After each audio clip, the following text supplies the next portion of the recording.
Time to cast your ballot, and it's winding down, but election officials say they have been pleased with the number of people who have shown up to vote so far. Yeah, non-presidential elections have a history of low voter turnout, but today's races have turned out a good number of voters.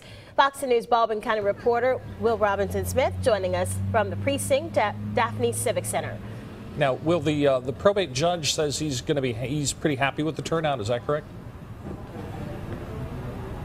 Yeah, that's right, Bob and Lenise. I mean, I'm going to step out of frame for a second. I mean, you can still see people trickling in behind me, and you look out in the parking lot over here. You can see just how many cars have come to have people turn out their vote today. So a lot of good participation, and probate judge Tim Russell tells me that that's what he's been seeing all over the county today.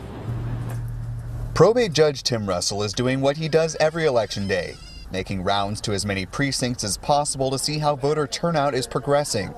It's doing great, and we're just so thankful that we have great citizens in Baldwin County that believe in our great country and believe in the right and the opportunity and responsibility to vote. According to the numbers his office is tracking and projecting, they expect about 40 to 50% turnout, which is great considering it's not a presidential election year. I think the amendments are important, but I think what's really attracting folks out again is that we have so many good people on the ballot, even if they're uncontested. Our citizens want to make a statement that they're voting for them to continue the great work they're doing. I think it's a show of support as much as anything else. However, not everyone sees the number of uncontested races as a good thing and blame low voter turnout. It's a shame that we have so few choices on the ballot.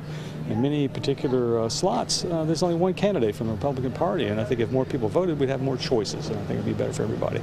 Russell says he's also surprised at the number of candidates running unopposed. I've been voting in Baldwin County my whole life.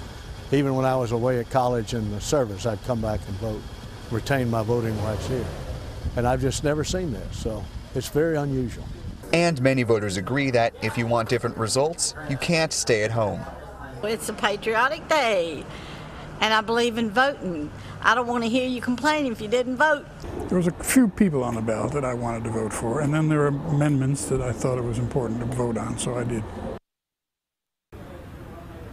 Yeah, and of course you still have some time to come out here and vote. You have a little over an hour and a half to make sure that your electoral vote is heard. And coming up a little bit later in the hour, I went over to Florida, into Escambia County, to see what's driving them out to the ballot box. You'll hear from them coming up later in the hour. For now, though, reporting live in Daphne, I'm Will Robinson-Smith for Fox 10 News.